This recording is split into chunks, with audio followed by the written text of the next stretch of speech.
Mike, we're basically just going to talk about motorcycles and their use during World War II. There were 3 or 4 different models. They weren't all the same. The ones behind us here, there's the Harley, and there's a Triumph. But there were. I know that there were Indians, because a friend of mine had one that he got after the war for, $50 and painted it with a can of blue paint just so that it wasn't khaki colored.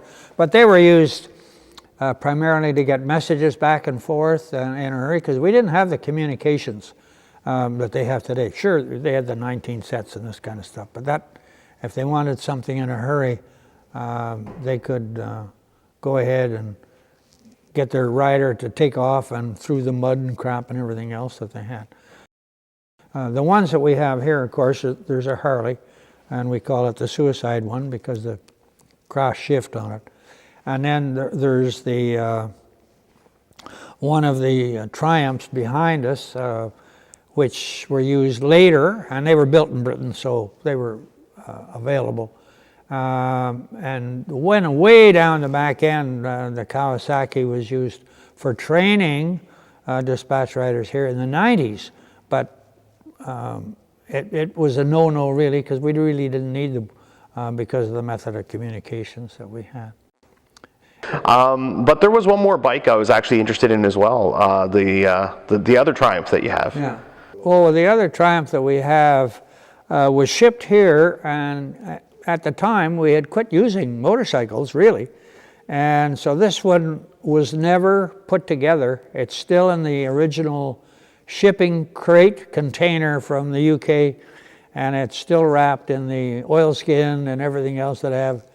So we sort of we keep it in its pristine condition in the box.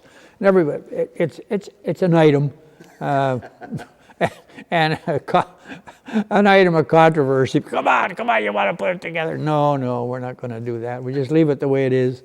It's an interesting item that way, because we have one on display anyway. Okay. So that's an extra. And I doubt if anybody else in the country has one like this, or even in England, still in the box. No doubt. I'll just put it out there. Yeah. Stu, how cool would it be to uncrate that and have me ride that across Canada? Well, it would be, but I'm not going to uncrate it. It's worth more to us as an artifact in its original condition before anything was happening, because we got a finished one beside it. All right. Well, Stu, I really appreciate you taking the time to talk to me. And well, I wish you well on your trip, and it's one of these things. People will say, what was a dispatcher? Why did you have these? What did they do? And it's one of those things that, well, it's part of our history.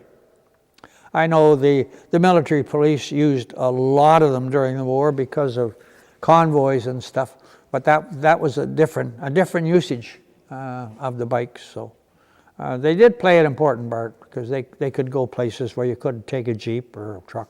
Yeah. And good luck on your trip. Thank you very much, Stu.